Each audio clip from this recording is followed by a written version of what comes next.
Hey, hey, Changemaker! Welcome to Rethink Social Change Podcast, a show dedicated to helping social change practitioners improve the way they make change happen to achieve tangible and sustained impact.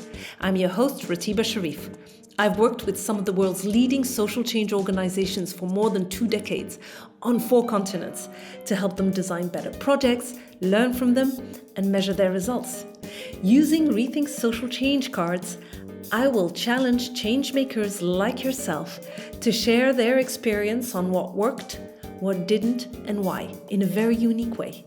I will shuffle the deck of 54 Rethink Social Change cards and randomly draw 4 cards that will guide our conversation. So if you're ready for unscripted, jargon-free stories from the field, let's dive into today's episode. On today's episode, we have the incredible Silva Firretti joining us.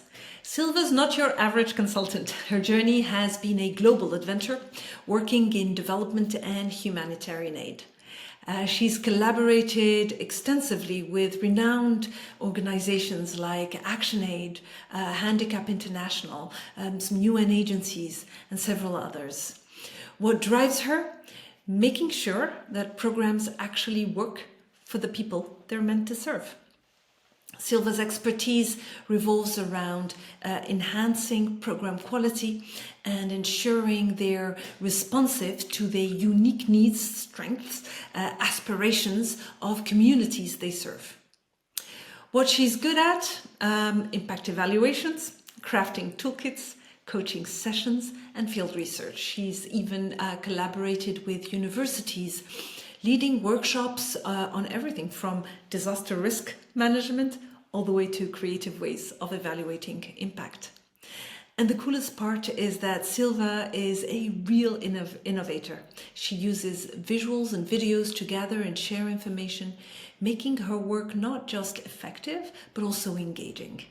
Get ready to be inspired as we explore Silva's world, where creativity meets real-world impact. Silva Firretti, thank you so much for joining me on the Rethink Social Change podcast. Nice to meet you. Nice to meet you and to have you. I'm so looking forward to this conversation because of the breadth of your experience, both geographic, but also in terms of areas of focus and the nexus between areas. Definitely. That's I think where. Let's see. Yeah. And I crossed my finger to have interesting cards. I hope so. I hope so. But you know what? The cards start us off, and then we can go. The conversation will take us elsewhere, right? It's not a problem. So as you know, I will pick 3 cards randomly, which we'll talk about. Which I will. Ooh. Okay. Let's see your cards. Oof. Let's see. All right. So we have. Oh, nice. Okay. So we have, in terms of change, we're going to talk about. Oh, the sun is not helping. Community change. Yes, I can see it. Community. Community change. Okay. So that's change at the level of communities. So it's about it can talk about many things, but mostly social norms, values that are in communities. There is a qualified card called measurable. Oh, wow. One of my favorites. How can we ensure that the change we're bringing at community level is measurable? What has been your experience? What are the tools, the processes that you've used, etc.? And then in the terms of stakeholders, I have consultants. Consultant. Here Use of consultants. That's why I said it's fantastic.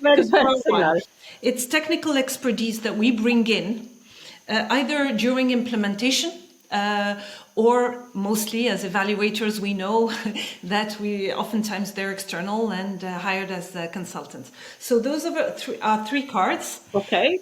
My very first question is, what thoughts do they trigger? Do they bring about like an idea of one particular project maybe that you worked on? Well, I mean, actually, I would pick immediately on the measurable card, so I can start with my personal rant. Yeah. And my personal rant is does it really matter to measure in many cases and circumstances? Because there is a fixation that things need to be measured. And what I feel is that this is really skewing and killing a lot of interest in change, because it is becoming an obsession. And every time people talk about understanding, change, they say, oh, is it measurable? Is it really the first question that should come to our mind?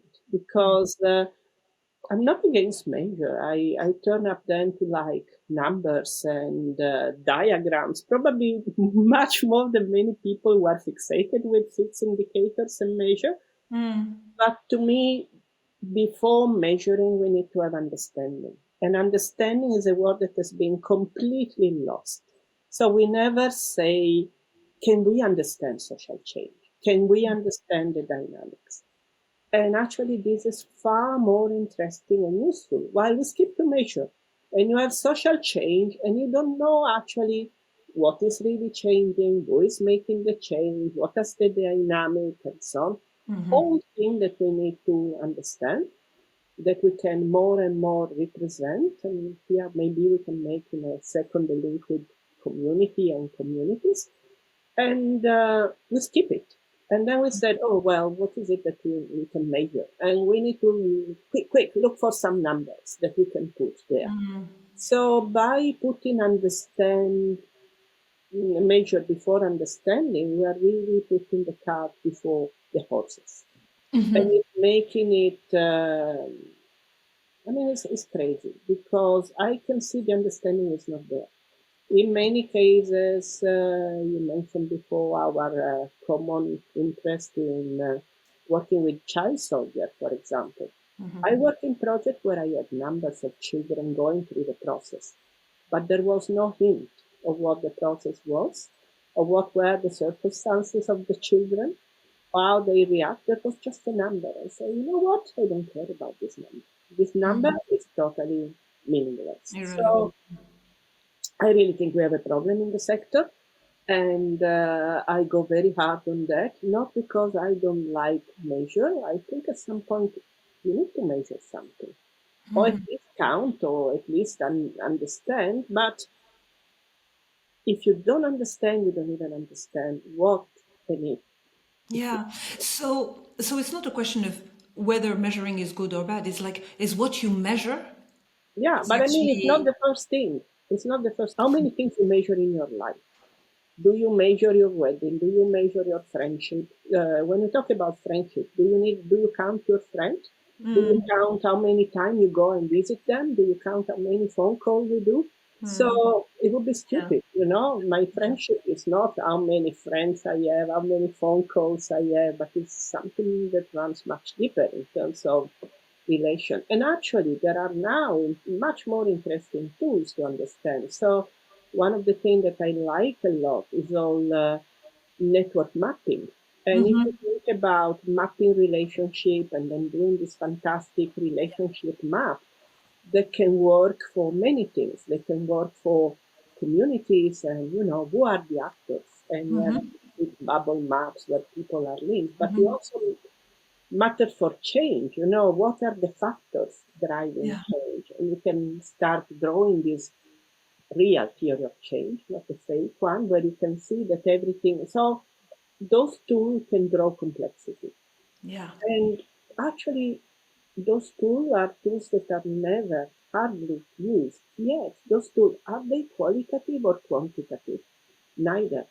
Because the moment you draw that, you can get to some sort of better understanding. You can even have measure if you want, at some Absolutely. point. Yeah. Yeah. But first you need to have the understanding. Um, You can also demonstrate change. If you do a network map of the community before you start exactly. intervention, you see the nodes, the connection, who are the key players, who are the most Exactly. connected. Exactly. And then you do it again at the end of the project on a similar demographic, if not the same one, and see what has changed. Maybe you've increased the density of the networks is bigger.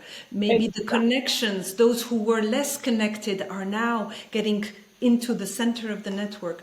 So those are very, very interesting tools. They're not easy design and understand and implement in some communities, depending on where you work. Yeah, but I'm not, and even major is not. So I think Mm, that in the quest for major, we lost evidence. And I want to reclaim evidence yeah, because evidence is much more than measure, is much deeper. yeah. I think we need to break and say a lot of the measures we have are crap, total. I like And, that. yeah, and they have a huge, I mean, we always say, we need to have measure because we need to, cost effectiveness, showing value for money. I think if we try to prove the value for money of measure, we will find out that the measure we're using are an incredible waste of money because there is a lot of energies, a lot of tools, a lot of skills and so on that go into understanding how many meetings we have with community. Do we care? No, because we don't know what the meetings were about, if the meetings were good, if the meeting changed anything, who was there, in what setup, was it right to do a meeting in the first place, or should we have done something else? So, Yeah. because we use all this energy, and meeting is a perfect example for me, because what do you do now? We need to count meetings and participants. So here you are. You send a form where people need to sign if they were there or not. And let's leave aside even all the challenge, especially to do sensitive things of having people signing because Yeah. sometimes they don't want to Sure. show they've been there. Sometimes it's humiliating because many people cannot sign, so they need to fingerprint, and it gets humiliating. And then you got all these attendance sheets coming in the most remote villages, and you will have someone going with a motorbike or in a car, getting those pieces of paper and put them somewhere, or creating a mobile application to count how many people went to this meeting. Do we care? No, because we don't know who was there, what was discussed, and so on. And all the energy that goes in tracking this number, totally meaningless, is not used in understanding what came out, what meeting good, what social connection. I mean, mapping social network there in participatory way would be much more revealing and would cost less and would bring the community in instead of extracting numbers in making them in Yeah. control of what they decide. Yeah, there's also Silva for having done it and struggled with those concepts actually and choices. Um, it's it's easier, of course, to count, regardless of some of the implications, right? Inclusion or regardless of what it is that the tools that you use and how you use them, you can be very sensitive with those quantitative tools. The thing is that with the qualitative tools, participatory tools, you can't go as wide Oh, in, you in terms can, of breadth. Like you can have like a sample of people you would you follow. can, you can. Ah, so tell me You, more you, about you that. can if you are strategic because I think it was Rwanda, but I saw work done in cooperation with the government to basically get statistics based on community mapping. It has been done. The base for statistics at the regional level discussed with the government were a participatory process that managed to basically count service and people Yeah. in a place. So it's perfectly possible to And the do. sampling was wide enough to be. Everyone was not a sampling. The government did their own stuff. Wow. Okay. So it is possible. It's just that we don't think it is. And this is for me really, really annoying because in a way we think that, I think that because we are so used to the same type of tools, it's like we are always going and saying to people who maybe need bicycles, you say, we know how to build a car, so we can build a car for you. And people will say, hey, we need bicycles here. Okay, no, sorry, you need to have a car. And this is what the same way we are using our M&E tool. We decided that we need to use certain tools, certain block frames, certain capacity, certain skill set, because they are good in our report, because they taught us in school how to use them, but we never question if we are monitoring and evaluating and understanding change more broadly in the best possible way. So we are basically wasting tons of money and energy to get numbers to put in reports that have no practical use. So we look at this data, the people reading the report, Yeah. and how much those numbers cost. Yeah, I guess it also depends on what matters to whoever asks for these reports, right? If it's accountability that matters, we have to show that we've reached X amount of people. That's Yes, one even thing. more, because what is accountability? Accountability is not compliance. Accountability is to be able to, for me, is a promise. It's the capacity to be true to a promise you make. Accountability is, and it's everything that comes before making a promise. So I'm promising I will do social change here, and it's like, okay, great. What is the process? To whom am I promising? On what base? What is the quality of my promising? Am I good enough? Is a good promise in a way. And once I make the promise, accountability is not compliance. It's also about being able to say, hey, I promise I will do social change in this way, but you know what? We are learning that is we need to do something different. We Something need to different. do it better. So the quality of the promise is also in this feedback tool. And I really think we are. It's not about saying, "Hey, I promise that," and I don't keep track of change. For me, accountability is about saying all the people that are. If you make a good promise, you create good relationship.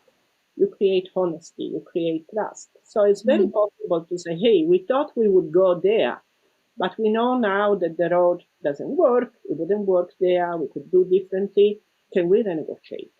Yeah. And renegotiation is not about the donor, it's about everyone. Yeah. So for But me, you, that's it. yeah, you need to have the learning Yeah, institutionalized, right? You have to make sure that you have moments where you stop and look at what you're doing and yeah, see to figure out whether it's going in the right direction or not, and bring about that change that's needed. yeah. And accountability is never first with the donor. Actually, my rule and what I say to people is that if you got any data that is just going and stay in your computer or going up to the donor, you shouldn't get it because this is an overhead.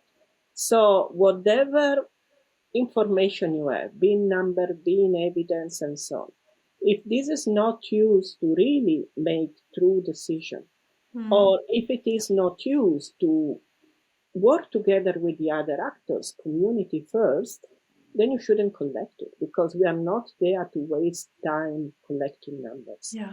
And actually, there are, the moment you start shifting into that, even counting people, you have a project. I think it's not a question of counting communities and sending them out, but it becomes for me a question of informing people about change. Like, we are making this project with you, we are also making it in this other community. Let's create a map where this project is going on. That is public. You can access it on your phone, so you see who else is working here. And if you start doing that, you create the accountability, you show where you are working. But suddenly, someone that works in a community can also say, hey, they also work there, and my uncle is there.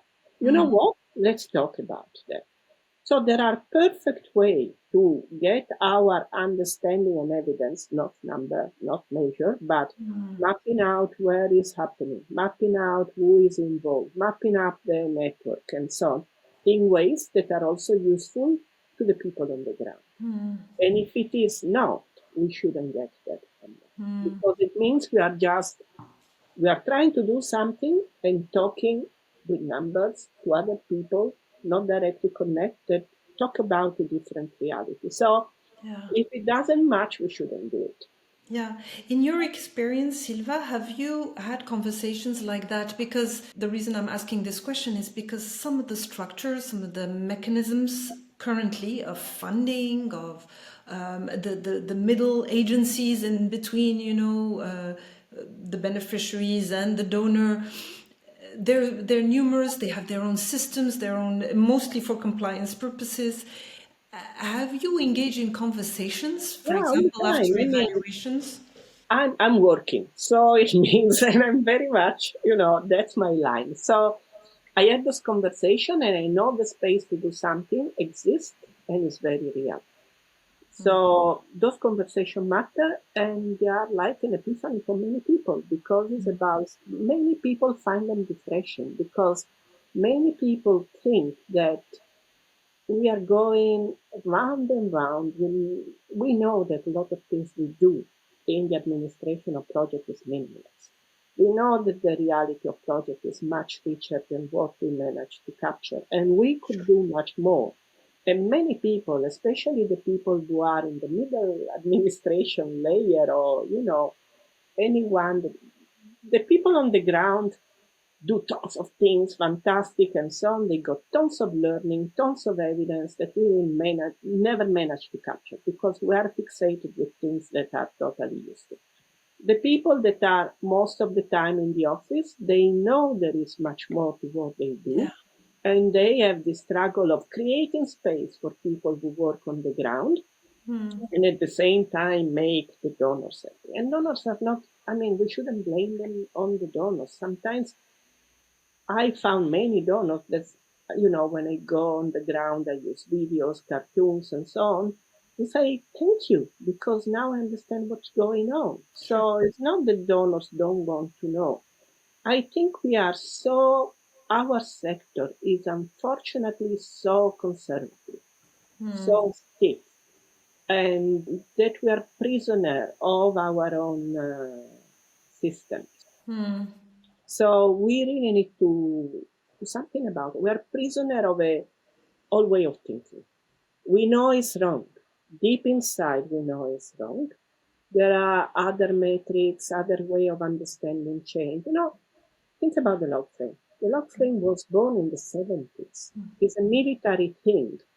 And we are using it. I mean, I think even before the 70s, humanity was not gone on the moon at the same time.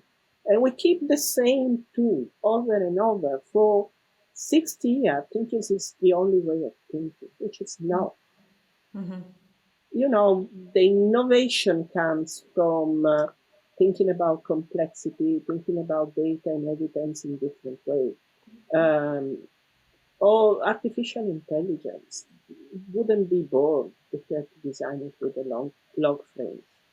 um, all the innovation sector, they don't use blockchain. No. They use totally different way of working, understanding reality. And we are the people who want to mobilize community to do social change, and we are using not only old tools, but an old way of thinking. And I really The think mindset. consultant, the word consultant can come in because I think in a way consultant could give fresh life. And in my sector, I think some consultants are really trying hard because they are, more free thinker, and many consultants are trying to bring new things like environment, complexity, different way Yes. of thinking. Many are incredibly conservative. And I really think they are using the same report format and the same criteria and the same things over and over, basically, freezing possibilities. So I don't know what is the role of consult. I know what I think it should be. I think it should be this moment of fresh air when you can bring different thinking because we don't need just different things. We need to have different thinking. Yeah. And here I could go on a lot, but I think we are wired to think that change happens linearly. We decide the plan, and of course, reality goes as per the plan. Come on. The moment you wake up and you go out of your home, I think you have a plan. How many times you go back home and things went by plan? Yeah. Never. Yeah. Yeah. Plans can be at best a direction, but the thing Yeah. that then we can control reality, especially if you want to provoke social change, Yeah. is And Silva, it's Yeah, true that log frame has been around for a while. I remember when I was trained on log frames at the end of the 90s, actually, it was a 3-day affair. Log frames were designed in groups, participatory, for 3 days. You really had to yeah, unpack every single assumption, every single risk, etc. Now we're doing them it's more of a copy and paste exercise, I say, yeah. from one project to another. And I think that's why we saw the rise of other ways of envisioning a project, of designing a project. That was some 20 years ago now. The theory of change, it came in and brought in more of a depth in terms, a real look at what it is that you want to change, and the fact that when you do want to bring about social change, you have a particular lens. You're looking at it with your assumption, with your beliefs, with your way of seeing the world, and it might not be the right one. So it was an opportunity theory of change. Change. As you see it, yes, it was an opportunity, but theory of change is also a great example how sometimes the thinking kills. If you just think is about tools, is the wrong end, because the theory of change has been appropriated by some way of thinking that maybe made it look like the famous log frame on steroids. And in this case, I say let's just do a log frame. It's easier because you have this incredibly complex theory of change that have nothing else than the usual cascade of results and so on. Yeah. So this is a case where a way of thinking that is about control and linearity is all it then. It's then, and I can map it. And if I only think about all the assumption, of course, change will happen like that, which is not real. And some people started to understand theory of change differently, that say, you know what, we don't know how things will unfold. Because even if we know everything, even if we know all the connections, things can work in different ways. There are tipping points, all the language of complexity, emergence, and so on. So Emergence. as far as we try to map, we will never know how things will unfold. So think about these beautiful birds flying, the flock of birds and so on. There are rules within that. There are position amongst the birds, but what direction they will take, we don't know. So we know enough to understand the behavior, but we don't know exactly how things will unfold. So Yeah. there are different ways to understand change, but this requires a different way of thinking, and we are not there. We're not We're there totally yet. not there Yeah. because we are stuck in control, we are stuck in a certain mindset and so on that so you create a theory of change, and the theory of change will be sucked in back in Yeah. the old way of thinking. Absolutely, yeah. And I think also we've become the organizations that are trying to bring about change have become so large, so big. That's why we need control and compliance, etc. They're not agile enough to be able to seize opportunities when they arise in the community, to actually capture them, see them, etc. It's very hierarchical. Those who work on the field, on the ground, who have the dust on the boots, who really are day in, day out interacting and looking at those dynamics move, they're not brought into the conversation. They're not brought into even a conversation in designing new projects. They're just asked to complete, forms that actually are quite boring to complete for I'm totally compliance with you, but purposes. also we should question there are many different ways. Yeah, I'm totally with you, but there are many ways to run organization.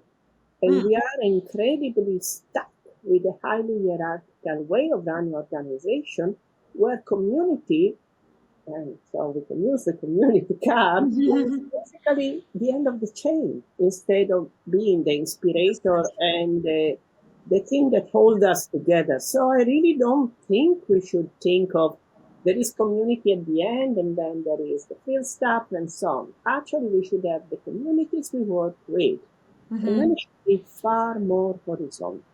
Yeah. And I think many people are trapped into this way of organizational change. And I'm seeing it now with the event in Gaza is really interesting because there are many people within organizations that would like to have different responses to what is happening, to maybe sometimes being more creative, more vocal to the event in Gaza, and they're feeling that they cannot do it now in some organizations. But what is happening is that many people say, hey, we need to do something. And there is a lot of networking, lot of horizontal work that shows that people know well that as change actor, we need to become much more transversal, much more dynamic, much more able to work and use our competencies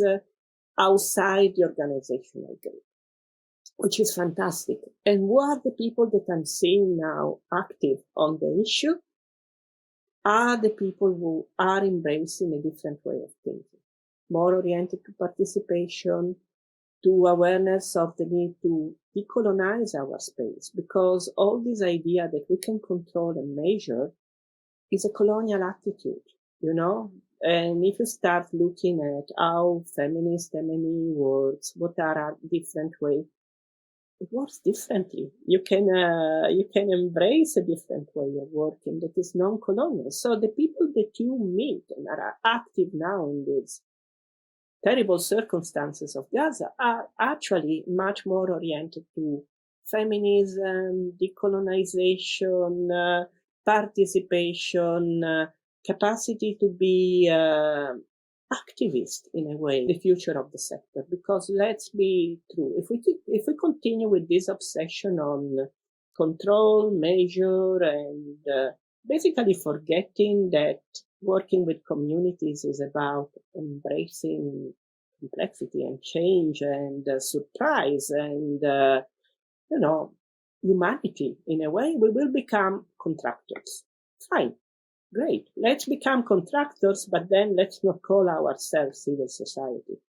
But the challenge of civil society for the future, and it's not gas, it's climate change, is inequality, there are time of incredible change. Enough framing will not bring us anywhere.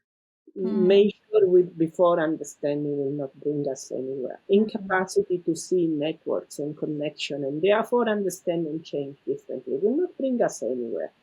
Not recognizing complexity will not bring us anywhere. So I really think we need to embrace a different mindset. And this is different and difficult because it's easy to have another tool, to do a little bit of training and so on, but we need to unlearn and learn to think differently. And many people are up for the challenge.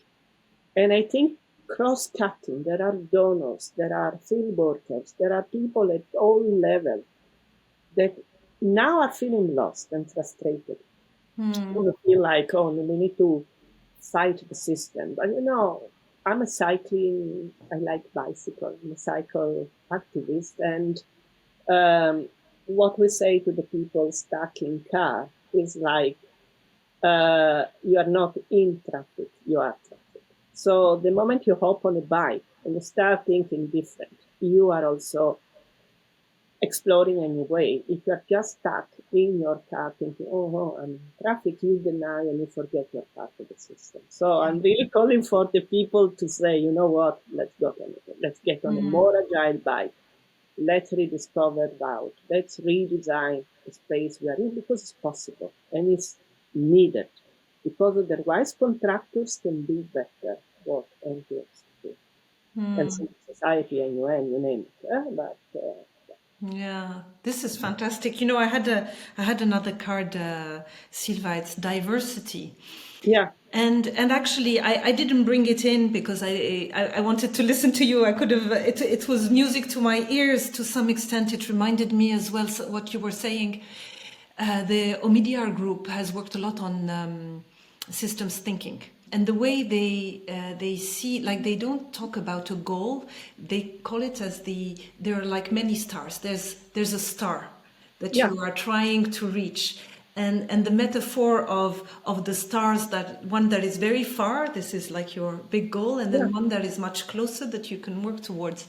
I think that was very close to what you're saying, because there is, we have to embrace the diversity of the complex of and the complexity of the situation. There are so many. There's no more one issue. yeah, When you talk about environment, you cannot not talk about social norms, about behaviors, about all sorts of things, about cars, as you were saying. It's all interlinked, and you need all this kind of or multidisciplinary approach to anything that you do. It needs to be nimble. So, what you were saying, I hear you, and I am also seeing that there are more and more of these people yeah. who are completely disillusioned by the way the system is functioning right now. It's not achieving any results. The reason I started this podcast was for that, to give voice, because I was, after 20 years of working on monitoring and evaluation, you just see that we could have done so much more, so much better. Yeah. But we've been focusing maybe on the wrong things, on measuring the wrong things, but also using the wrong tools to measure. Even if you do have to, even if it was the right things, it was the wrong tools that we were using to Yeah. measure them.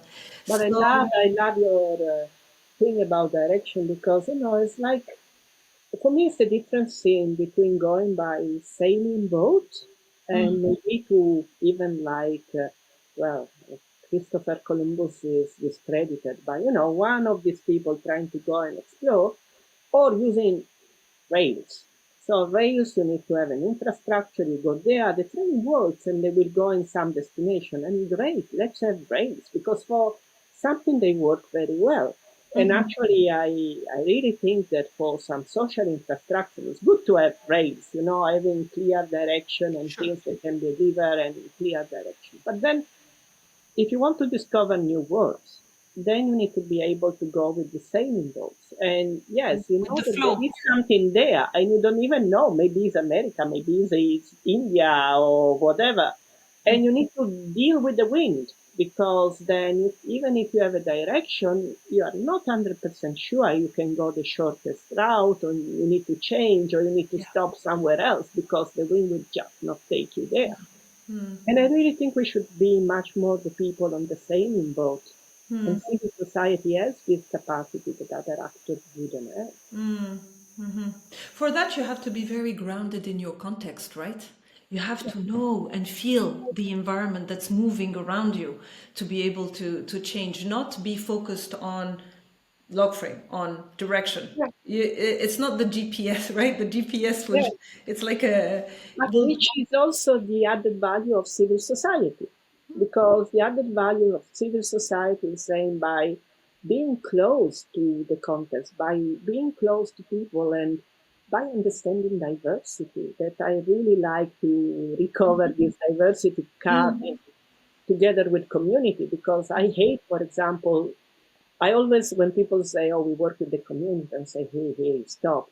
What is this community?" Because community is not a monolith. monolith. Community is something completely different. And so for me, you need to couple community with diversity and understand what diversity is all about. Because unfortunately, we are putting the people in boxes now, Yeah. and diversity is just understanding how many women, how many men, how many people, and those are important boxes. They need to exist because, thanks God, we have those lenses, but they are not the only lenses that could exist. Yeah. And I always remember this TV spot. I think it was of Danish TV. I don't know if you ever saw it. And they start by inviting people, and they put them in literally boxes drawn on the floor. And there are business people, then there are young people, and then there are medical staff and so on, all dressed with the same dress. So you see them as people in boxes, clearly, categories. But then they start asking different people different questions, like, who likes to dance? And suddenly, out of those boxes, different people come out. And the people who like to dance are both business people and people that work in a hospital and so on. And you realize, well, we can look at diversity in different ways. Yeah. And I really think civil society should have the capacity of looking at diversity in different ways because, yes, we are men, children, and so on. But then when we work, it's like asking who likes to go dancing? And maybe you can create events and you can make dancing something that start a peace building initiative, even, if you go cross cutting, because our capacity should be to understand the different way to slice community so that you can bring people with different skills to create something new. Because Yeah. otherwise, we use diversity as the usual boxes, we go nowhere. Yeah. Women will talk with women, men will talk with men, children will talk with children. When is it the children will influence the grown up? Yeah. Only if you slice them differently with a different way of thinking diversity. Yeah. Well, it reminds me of another guest who came on the show who told me, in our language, there's not even the word community. We don't use that word. It doesn't mean anything. It's a very American kind of Yeah, term. For us, it's either your neighborhood, your ethnic group, your family. Those are and yes, communities, and they are different. And you have different identities within those communities. You can be in multiple and different communities. norms and different Yeah. personalities. Yes. That's why I like the different diversity because you may be a woman and you have certain norms, but some women will accept it, some women will not. So, what is the dynamic there? That's why we need to have a completely different understanding of Yeah. change because we as civil society are the one who can understand change Yeah. differently and giving different ideas. But if we keep on operating on this control, pilot, pre-plan, and so on, I think we totally miss on our added value, and we are basically going for extinction. Well, I think we want the extinction of a certain way of doing things, right? And Exactly. mindset. I'm conscious of time, Silva. Thank you so much for your time, for the insight, the wisdom. I could Thank have you. listened to you for much longer. Uh, three things came to mind. You've clarified what you brought to me. I came out of it with you brought the human back to the fore of what we do, and using the creativity of the human, the nimbleness, and let's bring that back in and make the most of that. Use that. That was one thing that came to me. Another thing that I'm leaving this conversation with is clarification of terms for me. I'm just going to use two here, but let's not use measure, use evidence because Yeah, it's more encompassing rather than measure. exactly. And the other one is it's the definition of accountability for you, that you really separated it from compliance. So, and it's true that we use it as a shorthand to say accountability upward to Yeah, the donor, when really we need accountability to whoever exactly. it is that we work with. But also, I really like the use of to be true to a promise. And the quality of that promise is in that feedback loop. You ensure the quality of that promise. And I think this is a great way for me to close this conversation, Silva.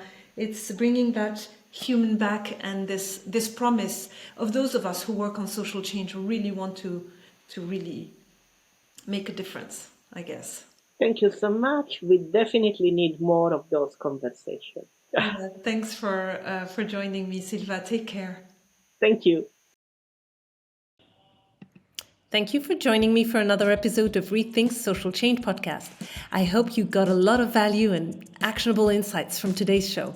Would love if you take a minute to leave us a review.